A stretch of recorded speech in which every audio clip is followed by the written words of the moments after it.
شدن به خاطری که این معرفت رو نداشتن، این شناخت رو از محضر امام زمان خود نداشتن.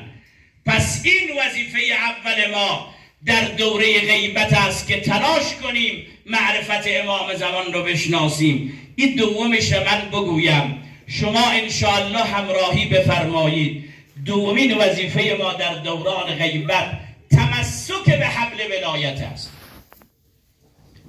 اول معرفت امام زمان، دوم تمسک جستن به حبل ولایت.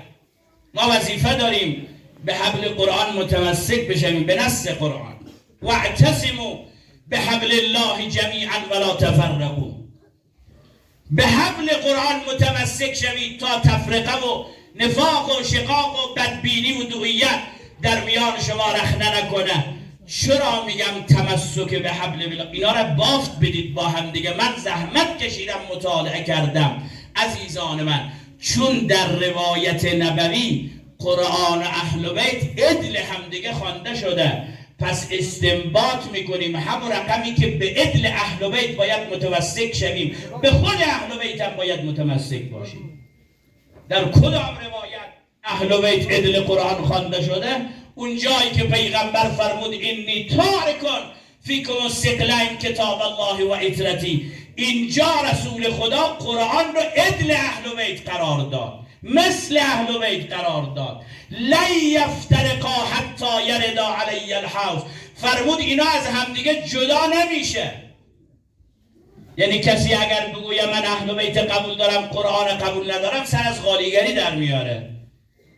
اونایی که علی رو میگفتن خداست. اگر کسی بیایه بگه من قرآن قبول دارم اهل بیت قبول ندارم، سر از داعش در میاره، سر از وهابیگری در میاره، سر از تندروی ها در میاره. لذا اینا رو کنار همدیگه باید قبول کنیم. پس یکی از وظایف ما تمسک به حبل ولایت اهل بیت. ولایت اهل بیت دو جور میشه معنا کرد. اول ولایت تکوینی.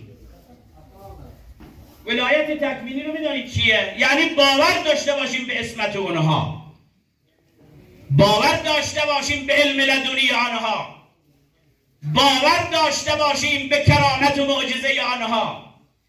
و این ولایت تکوینی بین خود ما به درد میخوره. من باید قبول کنم که پیغمبر شق القمر کرده، علی دروازه خیبر کنده، امام حسین روز عاشورا معجزه نشان داده، قبل از آن معجزه نشان داده، امام رضا معجزه نشان داده، اینا پیش خدا آبرومنده. این میشود ولایت تکوینی، یعنی اینا از طرف خدا ولایت دارن که در عینیات تصرف کنن، عین خارجی را به عین خارجی دیگر مبدل کنن، این بماند سر جای خودش. اما یکی از مصادیق ولایتی که نسبت به اهل بیت ما باید باور داشته باشیم، ولایت تشریعی آنهاست. ولایت تشریعی رو میدانی چیه؟ ولایت تشریعی یعنی اطاعت از اهل بیت. ببینیم اهل بیت در رابطه با سیاست ما چی گفته؟ سیاست ما بشه اهل بیتی. اهل بیت در رابطه با درآمدهای ما چی گفته؟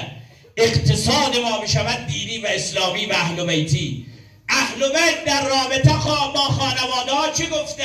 خانواده ها را اهل بیتی اداره کنیم.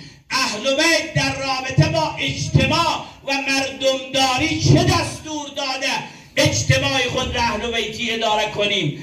وقتی شما در بخش‌های مختلف آمدی رسالت خود در قسمت اطاعت از اهل بیت انجام دادی، او زمان میتوانی ادعا کنی که من به حبل اهل بیت متمسکم، ولایت آنها را در زندگی خودم عملی کردم و قبول کردم. امروز خیلی از مسائل رو ما داریم طبق میل ما انجام میدیم. الان که دیگه از ترس این برادرها خیلی چیزها الحمدلله اصلاح شده. سابق میگفتیم آقا چرا فلانی در جلسه عروسی پسرش شراب و کباب و رقصنده و سازنده میاره؟ میگفت والله یک شب که 1000 شب نمیشه. امشب به اندازه من خوشحالم که تمام عمرم این خوشحالی رو تجربه نمی کنم. میگیم آقا این خوشحالی شما مطابق دین نیست. میگفت جناب شیخ باشه اشکال نداره، خب چیکار کنم؟ بچه ها مجبورم کردن چنین و چنان کنم، خانواده مجبورم کردن چنین و چنان کنم. گلوی خود پاره کردیم، در همه منبرها